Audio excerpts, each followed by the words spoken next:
আমরা আমাদের দাবি আদায় না হওয়া পর্যন্ত এই রাস্তা থেকে 1 ইঞ্চিও নড়ব না ইনশাল্লাহ। পুনরায় বিচার করে যদি সুষ্ঠু তদন্তের মাধ্যমে আমার ভাই সেখানে যদি দোষী হয়, আমার কোনো সমস্যা নেই বিচারের আওতায় নিয়ে আসলে, কিন্তু আমার ভাই যদি নির্দোষ হয় তাকে অবশ্যই মুক্ত করে দিতে হবে। কি কারণে আমার চাকরিচ্যুত হইলাম আমি নিজেও জানি না। আজকে আমরা সচিবালয়ের সম্মুখে এসে আমার বিডিআর ভাইদেরকে নিয়ে অবস্থান করেছি এবং রাস্তায় শুয়ে পড়ছি। আমাদের মনের মধ্যে অনেক ব্যথার আগুন দাউ দাউ করে জ্বলতেছে। আজকে আমরা বিডিআর ভাইয়েরা 16টি বছর যাবৎ অনেক দুঃখে কষ্টে জীবনযাপন করতেছি। স্বরাষ্ট্র উপদেষ্টা সহ আইন মন্ত্রণালয়ের কাছে আমাদের দাবি, তৎকালীন ফ্যাসিস্ট সরকার সারা বাংলাদেশে বিশেষ আদালত গঠন করে বিদ্রোহের অভিযোগ এনে আমাদেরকে 9019 জন বিডিআরকে চাকরিচ্যুত করেছে এবং আমাদেরকে জেল জরিমানা করেছে। আমরা আজকে উপস্থিত হয়েছি পিলখানা সহ পিলখানার বাহিরে যে 9019 জন বিডিআর সদস্যকে বিডিআর বিদ্রোহের অভিযোগ এনে রায় প্রদান করে চাকরিচ্যুত করেছে। আমাদের সেই চাকরি পুনর্বহাল না করা পর্যন্ত আমরা এই রাস্তা থেকে আমরা 1 ইঞ্চিও নড়ব না।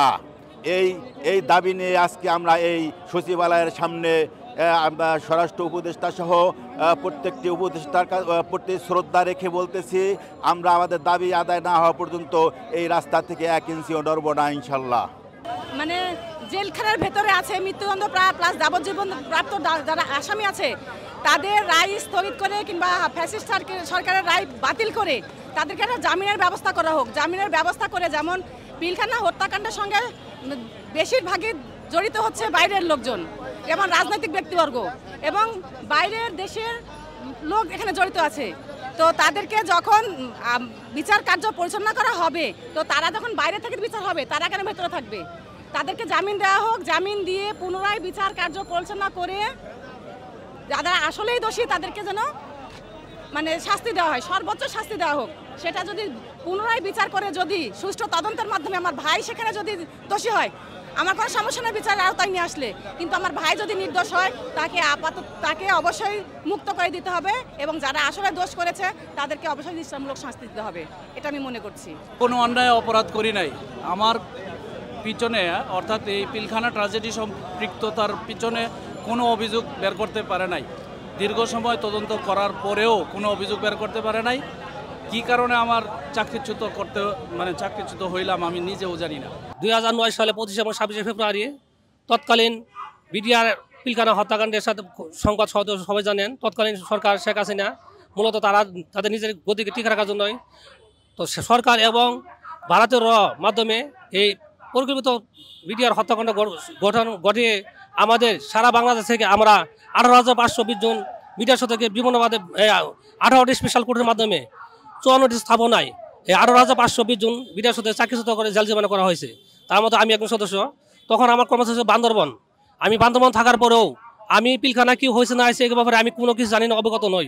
তারপর আমাকে তখন থেকে বিডিআর আইনে বিদ্রোহ নামে একটা আইন, কালো আইন করে আমাদেরকে 5 বছর সশ্রম কারাদণ্ড দেওয়া হয়। আমি জেল খেটে 2015 সালে বাইর হই। বাইরে পরে আমি না শুধু আমরা এই 18,520 জন বিডিআর সদস্য মানবতা জীবনযাপন করতেছে, আমার পরিবার পরিজন নিয়ে অসহায় অবস্থায় দিনপাত কাটছে আমাদের। আজ আমরা সকলের চাই যারা প্রকৃতপক্ষে পিলখানা হত্যাকাণ্ড ঘটিয়েছে সঠিক তদন্ত সাপেক্ষে তাদেরকে সুনির্দিষ্ট শাস্তি দেওয়া হোক, এটা আমাদের সকলের দাবি। এখন আমার স্বামীরা বিডিআর এই 16 বছর ধরে যাবত জেলখানা, এখনো ওরা মুক্তি এখনো পায় নাই। 10 তারিখে মুক্তি দিয়ে ওরা বলছে যে জামিন দিবে, ওরা 3 দিনের মধ্যে আমাদের জামিন শুনানি ওরা মঞ্জুর করবে। এখন পর্যন্ত কোনো জামিনের কোনো কিছু করতেছে না। সেই জামিনের জন্য আমরা মুক্তির জন্য আমরা রাস্তায় এভাবে বসে আছি। যদি আমাদের যেতে হয় তাহলে আমাদের লাশ চলে যাবে, কিন্তু আমরা যাব না, কারণ আমাদের দাবিটা ন্যায্য দাবি, অবশ্যই আমাদের দাবি মানতে হবে। এটা আমরা আশা করি সরকার মানবে।